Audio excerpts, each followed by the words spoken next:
Hello, everybody, and thank you again for joining us on another special episode of The Lyme Boss. I'm Heather Gray, aka The Lyme Boss, and I work with frustrated professionals who have, embarrassing digestive issue, chronic brain fog, and lots of pain that they haven't been able to figure out. Could it be undiagnosed Lyme? It was with me.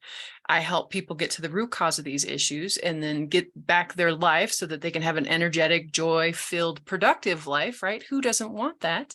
And I like bringing other practitioners on who, might not be Lyme based, but definitely information that the Lyme community could use, as well as like basically everybody could use right now, right? Like a lot of the people I bring on, it's foundations of health, and Dr. Aumatma is no different. Today's talk is the fertility in spite of Lyme disease. And I don't know about you folks, but I definitely had some fertility issues. And, I'm not quite sure if it was related to Lyme or the endometriosis or, fill in the blank. There's a lot of Americans, a lot of people worldwide who are having fertility issues. And we're going to dig a little deeper into that with Dr. Aumatma. Thanks for joining us today. Thanks for having me, Heather. I'm very excited to be here. We were having good laughs right before we got on, and she didn't even ask me about my tiara. So I thought, I just got this for an early birthday present. And I thought, you know Ooh. what? I'm going to wear it because I feel like it's like the perfect side, Lyme Boss. That's a very masculine name, right? Uh-huh. There's also a very feminine, compassionate, caring side of me. And so I was like, I think I'm going to soften it up today with a tiara because I feel like Oh, being a that's really princess. cool. Why not, right? Yeah. I, Um, you know, I was like, I don't think she had that the last time I talked with her, but maybe it's just part of the outfit. I didn't want to make it weird or anything. I was all bummed. I'm like, she didn't ask me about my tiara. Is it your birthday today? No, actually, it was like a really early birthday present. My birthday is not until the end of March. Okay. But yeah, Okay. girlfriend. Well, Yeah. shoot, we can have birthday presents all the time. That's Right, fine. right. And Yeah. why do we need an occasion to feel pretty? So yeah, so let's I'm talk with about you. fertility. Tell us a little bit about your background. What got you into this specialty? Because I found that a lot of folks that have like the niche usually have a personal story that goes along with it. So is that true for Yeah. you? Yeah, it actually is. I was already a naturopathic doctor at the time and like running this practice, mostly women's health, but believe it or not, I'd never seen a fertility person in my practice. And and I just like found myself married to this man who wanted to have kids. And every time he would talk about kids, my uterus would just be screaming like, no. Oh no. And I was like, oh shit, what is happening? And I'm like a super believer in intuition and all of these things. So I was like, I don't know, I got to figure out something here because my body is really reacting to this word. Um, and everything that I remembered from naturopathic medical school was literally like fertility drops off of a cliff at 35. And I was not that far away from 35 that I was like, oh crap, should I be looking into something? Like, what am I doing here? And if I'm not having kids with this person, do I like forego having children? Do I freeze my eggs? I just didn't know like where to even turn. And so I like dove into the research for 9 months and 9 months. yeah, literally like and it's actually really weird and creepy. Like it literally takes 9 months for everything that I've created in my life. It's a 9 month process. Huh. Like major transitions take about 9 months and it's bizarre, but How everything moves funny. for me in 9 month cycles. And I feel like that's really coherent with like creation of life also takes 9 months. So Absolutely. You are yeah, super tapped in. Like that's incredible. yeah, yeah. So I spent all this time just researching and I was like, what can I do for my fertility? Is fertility going to drop off of a cliff? Is this like a really big concern? Or do I like, am I okay to leave this person, not have a child with the wrong person Mm, and and wait for the right person, you know? And that's what I ended up opting for, but it was with a lot of background and a lot of like confirmation that what I had learned in school was actually way incorrect. This is what all of us learn, right? It's what social media promotes, it's what television and news, and it just literally it's I everywhere. say it to my clients all the time. If you see it on TV, do the opposite, right? Because I mean, a lot of us have been brought up with this is a part of a balanced breakfast. Bullshit. That's diabetes in the making, right? It's a Right. bowl of cereal with a piece of fruit and fruit juice and toast. Right. Yeah. Yeah. So Yeah. yeah, Yeah. thank you for saying that. Yeah. Yeah, so I just ended up feeling like I could do something different, and I ended up waiting 7 years after that point to actually try to even get pregnant, and went through a year before that. Like my now husband, then partner, was like, let's have kids, let's have kids, let's have kids. And I was like, okay, okay, okay, like I'm working on it. And that whole time, like for about a year, I was literally like doing all of the steps that we do in our program to support fertility clients. I was doing on myself. And then the day we conceived was literally, he was like, is today the day? And he had kept asking that for many months, he was like, is today it? Is it today? Is it today? And finally I was like, yes, it's today. And we got pregnant that day. Holy shit. What? uh, Wait. There's like a couple different like wow moments in this talk. Like, so you had the man who wanted to have kids right away. He ended up waiting for 7 years. Well, so no, sorry. The person that I like kind of my uterus was just like, no, that person, I ended that relationship. Okay. Yeah, I got very clear. I was like, actually, I want children. So the no is not to children, it's to this person. Gotcha. And we were married. So I was like, oh, this is going to be Oh, quite a thing. gotcha. No, that had to have been really tough, but kudos to you for really standing in your truth and not doing something that I mean, that's huge for women. Like, Yeah. that's huge. That's huge. Yeah, and to be like, oh yeah, I'm in my 30s and I'm just gonna like leave this partner that I chose to marry Wow. to potentially wait for someone else. Who knows when that would happen? Man, Uh, I got some mad props for you, woman. Like it- that's some it's that's some bravery right there. yeah, it took a little bit to be like, okay, yeah, I'm gonna just like leap out on faith that I will find the right person and that he will want to have children. But I also let go of this idea that I have to have children. So it was like, if it happens, I'm okay with it. And if it doesn't happen, like maybe I find someone who already has kids, who doesn't want to have children, all good, no problem. And so I wasn't stressing it. And then I met my now husband. I met him actually 3 weeks after my divorce and finished, God. Oh my God. which I is just got crazy. goosebumps from hell. Like, so crazy. Like I needed the practice relationship to actually like find the true relationship. The universe so conspired for you. It was like, Yeah. okay, you passed the test of standing in your Yeah. truth. Here's your Yeah. reward. Here it is. Yeah. Oh, And within a few weeks he was like, let's get married. He was kind of joking but kind of serious. And then of a couple of months into dating, he was like, um, so do you see yourself having kids? Like he was having these conversations. And I was like, well, no, I figured you already have kids, so you were good and you didn't want any more. And he's like, no, no, we should definitely have children. Like we need to have a child together. And I was like, oh, okay, cool. That's pretty cool. And then we just like waited, and I feel like he was more ready than I was, but it was just like I was waiting for the right time and to find that alignment within myself where I felt like I was in the best state of health to have a child, you know? that is Um, absolutely incredible. yeah. So it took him a lot of years of waiting before I was like, yes, this is it. Let's do it.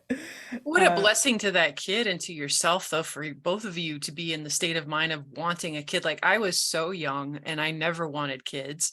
and I had already miscarried, and I was in a bad relationship, and Mhm. how differently would, any kids that I had, lives have been different, childhood have been different with a parent that was really on board, right? Yeah. Like, Yeah. what a blessing that is. What a It blessing. it is, and it's like the kind of the gift of being an older parent is Oh yeah, yeah, that yeah. you're in a different place and you're more ready and you're like it like way more present, right? Ah, And like every day I look at our child and I'm like so ah. grateful that I How did old? not have a child with the wrong man.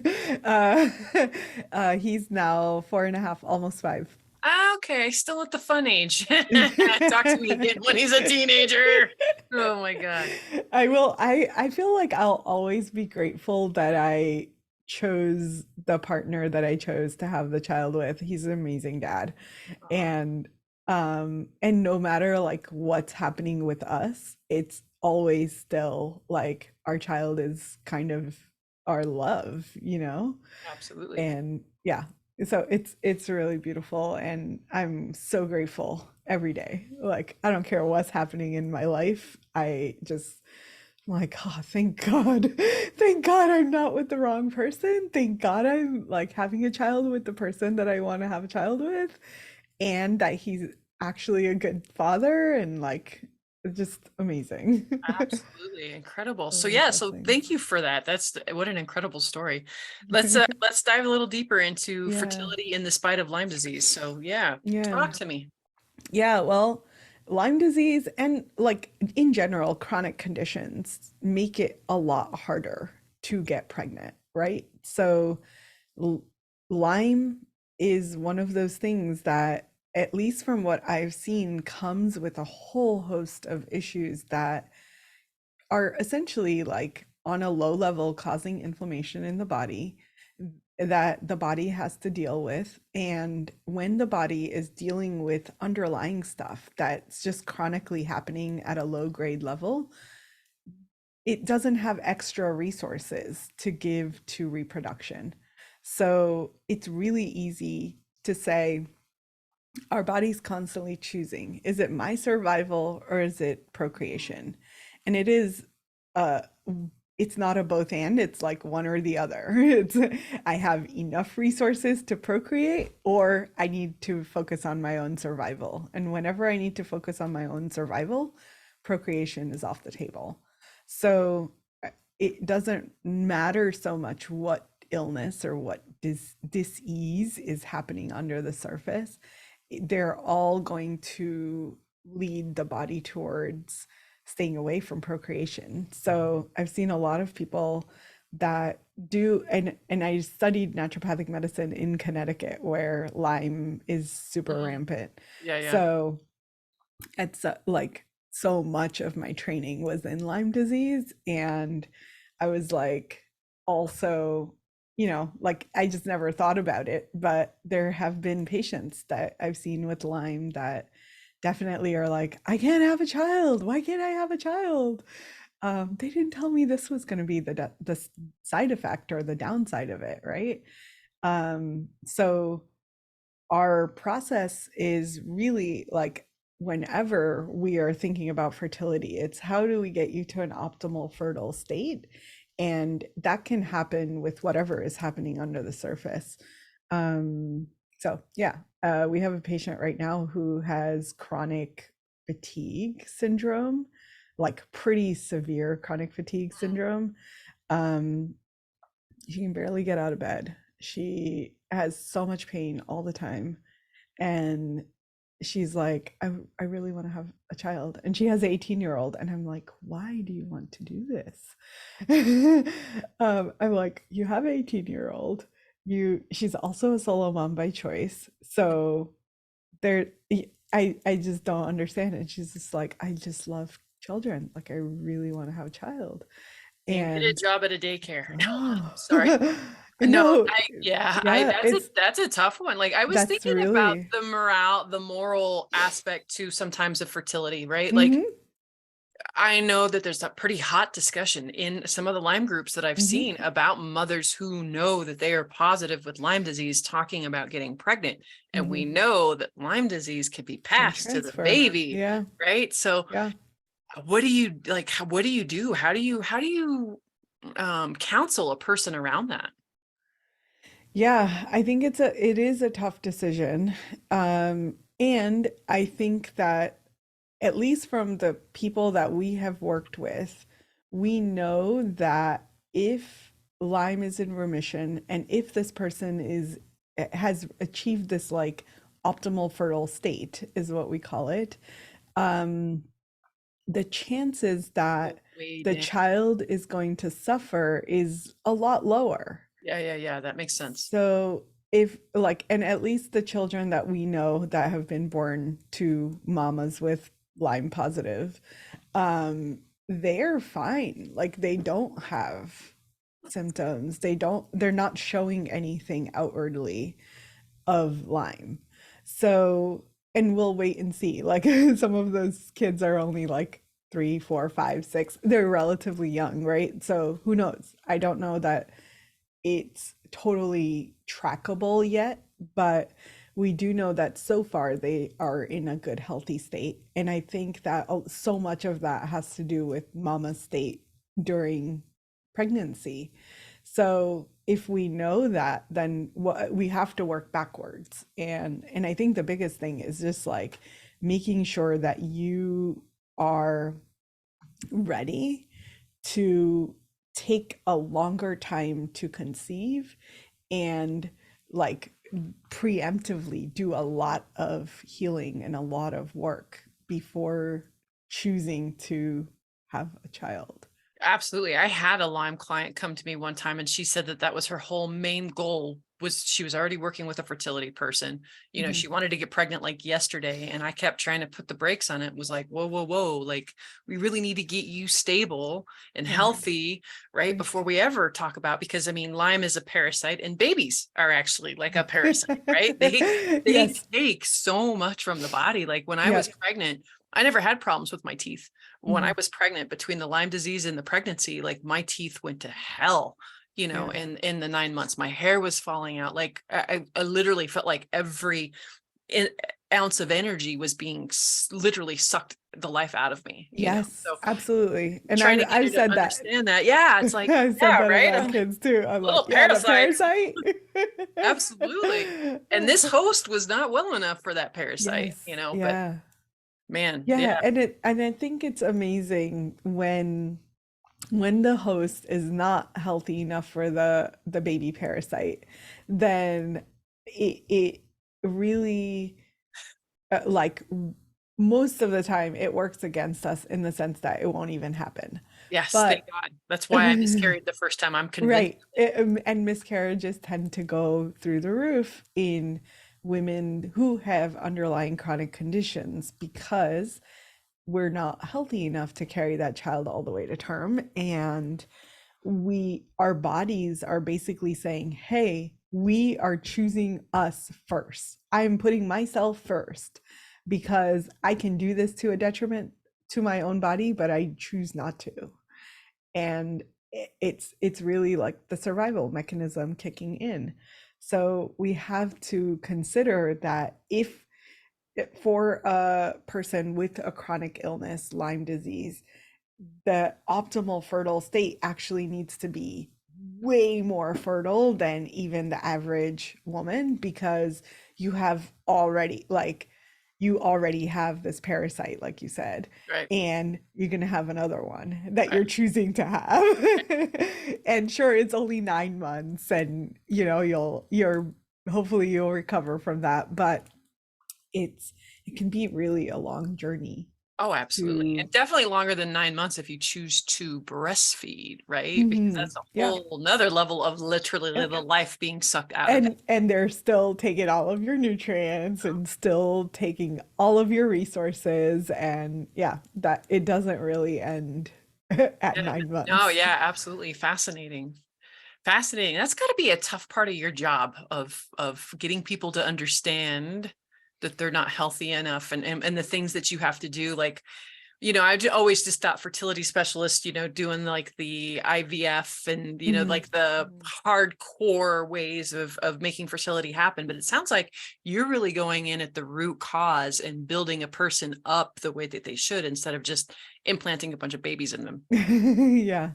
Yeah, I think sometimes that like over overhaul through hormones and making something happen that the body is actually trying not to have happen Right. is a little bit of an indicator and a little bit of like whoa, let's pause for a second. Why has this been a struggle for 3 years? Like you're in a optimal health state. Your body wants to procreate, period, right? Like that's what we're designed to do as mammals.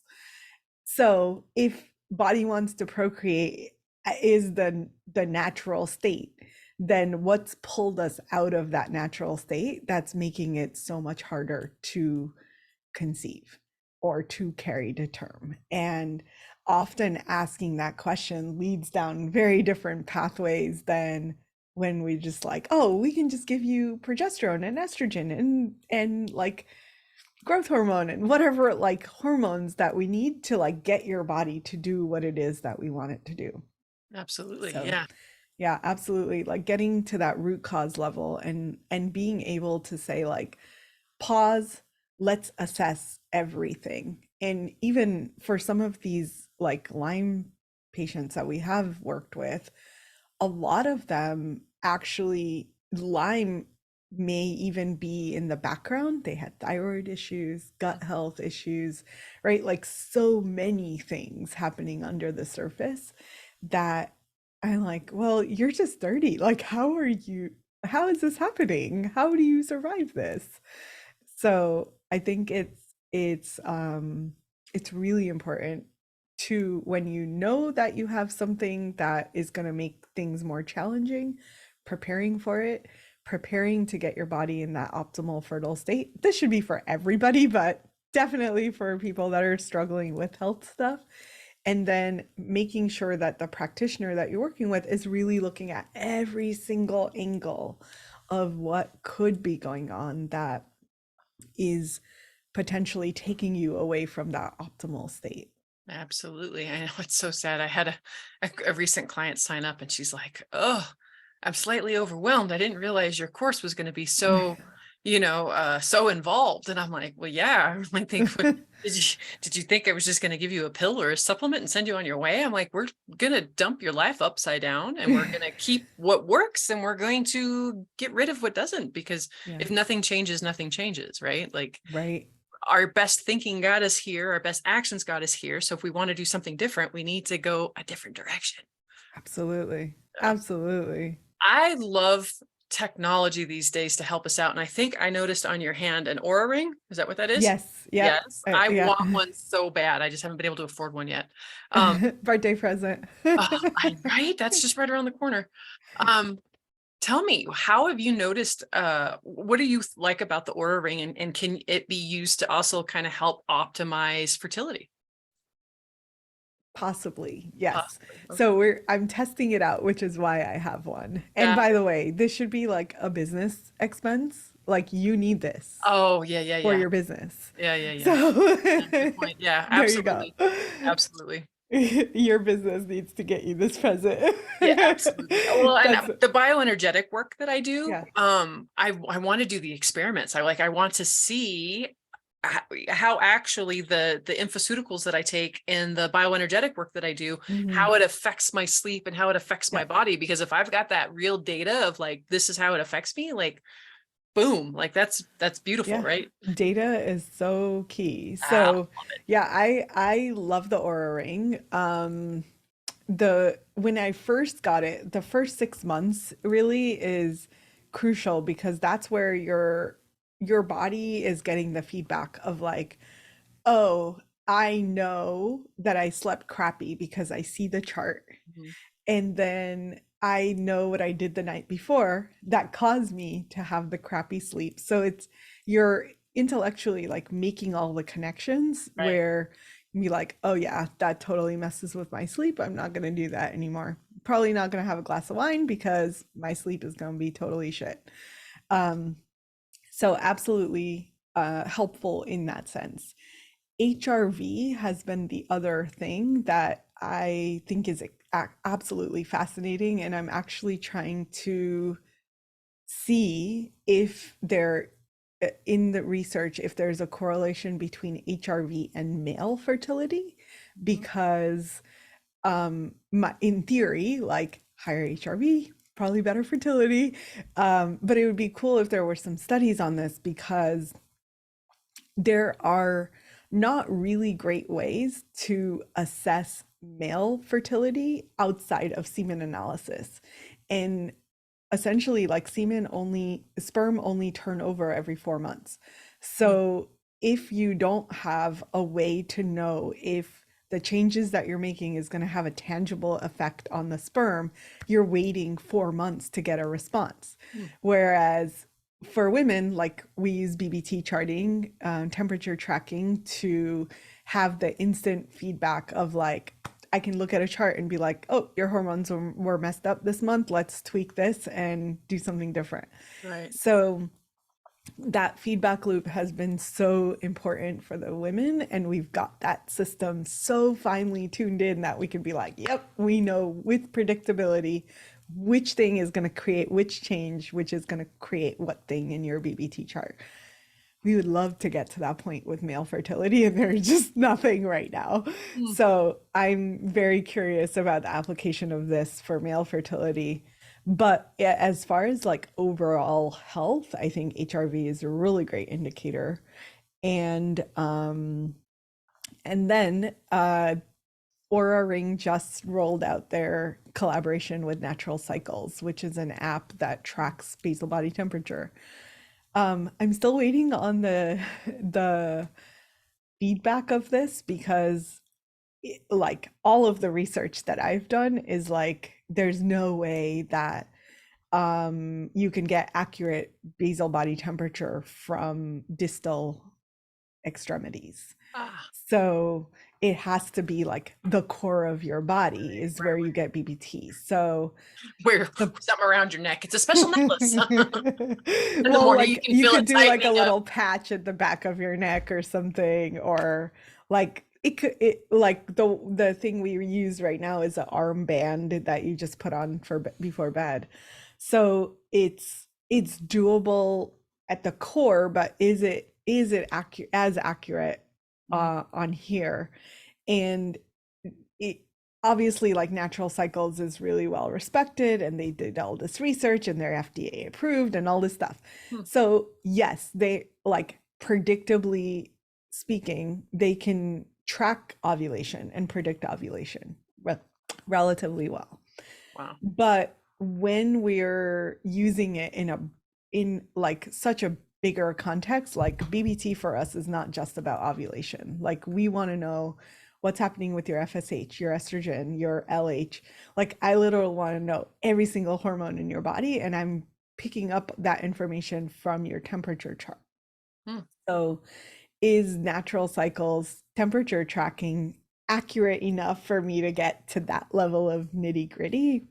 My sense is not really.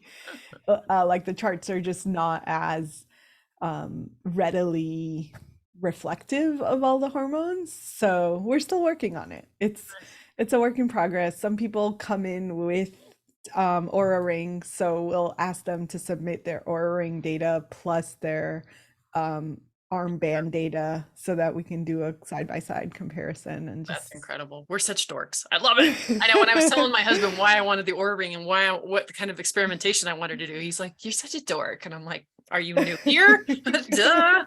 Yeah, like we can geek out all day Oh my God. on this stuff.